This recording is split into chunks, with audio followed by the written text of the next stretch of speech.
Hello everyone, this is professor MH और आज के इस वीडियो में we will discuss rebate under section 87A। तो ये रिबेट क्या होता है अंडर सेक्शन 87, इसके बारे में हम लोग देखेंगे। इसका लॉजिक देखेंगे कि क्यों इसे इंट्रोड्यूस किया गया है, क्योंकि theoretical it is available, notes इसका अवेलेबल है, आप नेट पे सर्च करो, कोई बुक में रेफ़र करो, आपको पता चल जाएगा रिबेट 87A क्या है। लेकिन हम लोग इसका लॉजिक समझने की कोशिश करेंगे कि क्यों गवर्नमेंट ने इसको इंट्रोड्यूस किया है।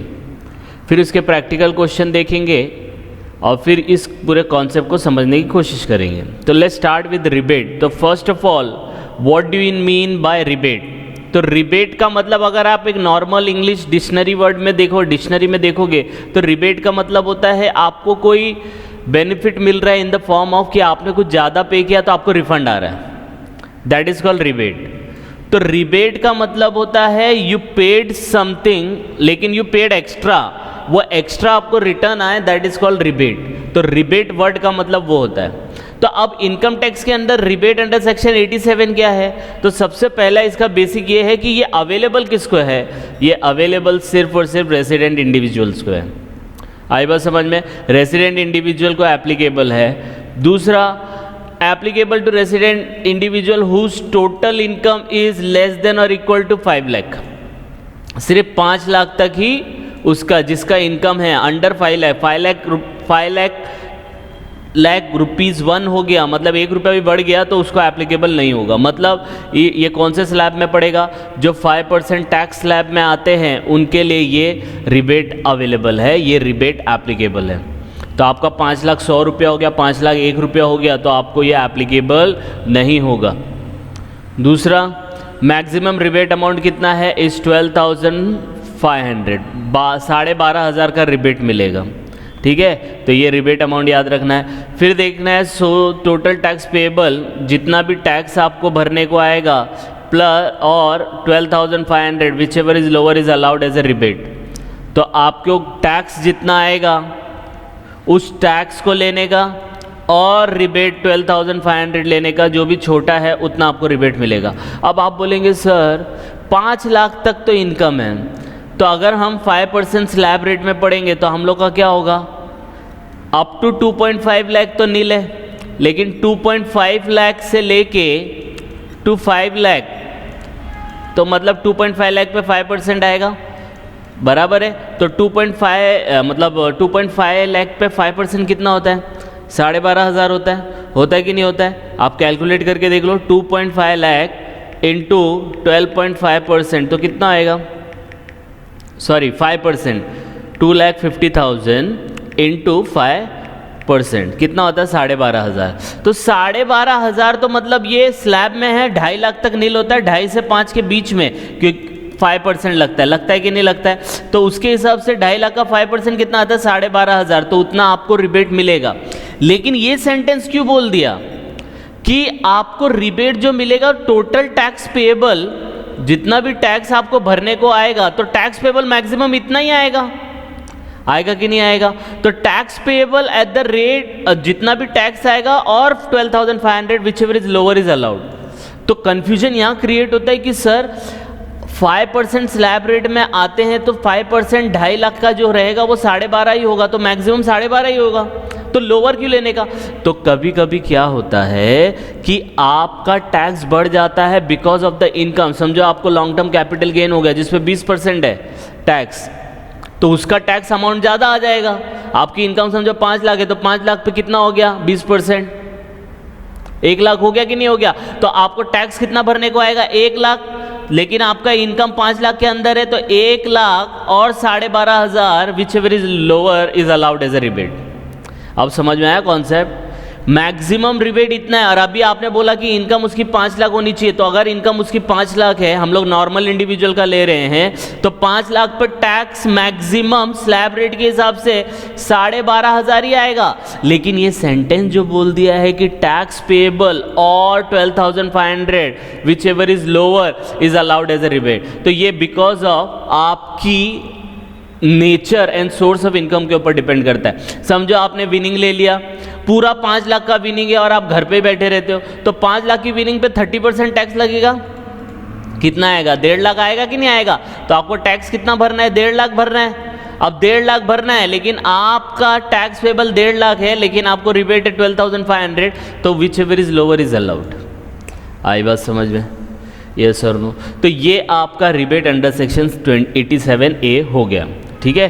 तो इसके बाद है total tax payable is before adding, मतलब जो भी टैक्स पेबल हम लोग लेंगे उसमें ये ऐड नहीं करने का, वो सब माइनस करने के बाद जो एंड में आता है उसमें higher health and education cess add करना है। आई बात समझ में। अब इसका लॉजिक देखते हैं। ये तो हम लोग ने प्लेन रीडिंग देखा कि भाई जो लिखा है बुक्स में, जो लिखा है नेट पे, जो गवर्नमेंट ने बोला है हम लोग ने रीड कर लिया। अब लॉजिक देखो कि why government introduce 87A only up to 5 lakh.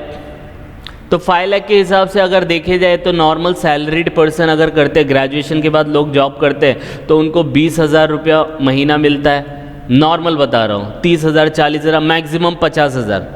50,000 भी स्टार्टिंग में नहीं मिलता, 30 35 40,000 के अंदर ही होगा। अगर 40,000 लेंगे तो साल भर का कितना होगा, 4,80,000।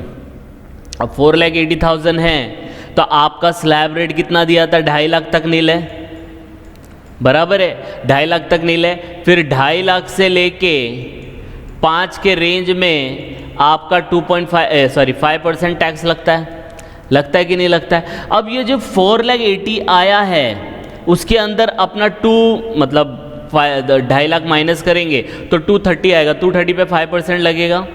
अब वो बंदा नॉर्मली ज्वाइन किया है कोई कंपनी, अभी ग्रेजुएट होके बन के निकला है, उसके ऊपर इतना बर्डन ना डाल सके, या not about the graduation student, लेकिन जो भी है जिसकी इनकम 5 लाख है वो मतलब नॉर्मल अर्निंग पर्सन है, उसके ऊपर ज़्यादा बर्डन ना आ सके, इसलिए गवर्नमेंट ने बोला है जिसने भी 5 लाख कमाया पूरे साल भर में अंदर, उसको हम लोग ये रिबेट देंगे। आई बात समझ में। तो ये छोटे जो टैक्स पेयर हैं उनका बर्डन कम करने के लिए गवर्नमेंट ने ये स्कीम इंट्रोड्यूस किया, रिबेट इंट्रोड्यूस किया है। लेकिन इसमें गवर्नमेंट का फ़ायदा है। अब समझो कोई बंदा है मिस्टर एक्स, उसने एक न्यूली ज्वाइन अपॉइंट किया अपना ग्रेजुएशन के बाद, उसको सैलरी मिलता है 4 लाख रुपीज़ पूरे ईयर का। अब 4 लाख है, उसका रिटर्न फाइल करने का आया तो बोलेगा अरे यार मैं रिटर्न फाइल क्यों करूं, मेरा तो फर्स्ट ईयर है, मैं बाद में करूंगा। तो in order to compel them, तो अगर वो सीए के पास जाएगा तो बोलेगा अरे वैसे भी तेरे को 5 लाख तक कोई टैक्स भरने को ही नहीं आएगा क्योंकि 12,500 तक का रिबेट है, तो आप रिटर्न फाइल कर दो। तो रिटर्न फाइल करेंगे तो वो बंदे को क्या हो रहा है, गवर्नमेंट क्या कर रही है, कंपेल कर रही है कि आप रिटर्न फाइल करो, इवन इफ आपका टैक्स आएगा 0 इट्स ओके, लेकिन गवर्नमेंट को पता चल सके कि कितने लोग किस स्लैब रेट में आते हैं और उसके हिसाब से वो अपनी पॉलिसी को फ्रेम कर सकते हैं। तो पॉलिसी फ्रेम करने के लिए इन्होंने ये कॉन्सेप्ट को इंट्रोड्यूस किया है।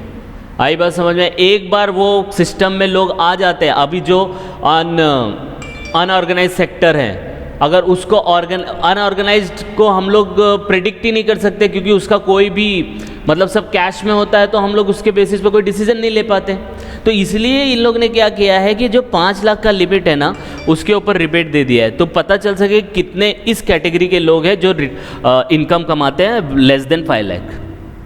तो this is the logic and this is the plain reading of 87A।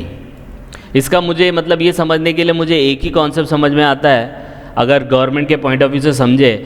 जियो का नाम सुना आपने, जियो पहले क्या किया था, नया स्टार्ट हुआ था तो फ्री में दिया, 1 साल पूरा फ्री, इंटरनेट भी फ्री, कॉलिंग भी फ्री। लोगों ने सबने खरीद लिया, सिम कार्ड खरीद लिया, 1 साल तक यूज़ किया, आदत पड़ गई। उसके बाद चार्ज करने लगा, जो नॉर्मल रेट चल रहा है, जो एयरटेल चार्ज कर रहा है, जो वोडाफोन चार्ज कर रहा है, वही रेट चार्ज करने लगा। तो सेम वे में एक बार आप 5 लाख की कैटेगरी में पड़ गए और आपने रिटर्न फाइल करना शुरू किया, तो उनको फिर आदत हो जाती है यार अब तो रिटर्न फाइल करना ही है, पहले भी करते थे अभी भी करो। तो इस तरीके का गेम गवर्नमेंट खेलती है और मतलब ये सब सेक्शन को इंट्रोड्यूस करती है। तो आई होप आपको ये समझ में आया होगा। तो ये वीडियो आप देखो, इसमें रिबेट से रिलेटेड जो भी है कॉन्सेप्ट क्लियर करने की कोशिश की गई है। आपको लगता है कोई पॉइंट छूट गया तो आप कमेंट करके बता सकते हैं। नेक्स्ट वीडियो में इसका प्रैक्टिकल क्वेश्चन देखेंगे जिसमें अपना और कॉन्सेप्ट क्लियर हो जाएगा। तो by the time just go through it, कुछ डाउट आएगा तो please comment and please like and subscribe for more videos. Thank you.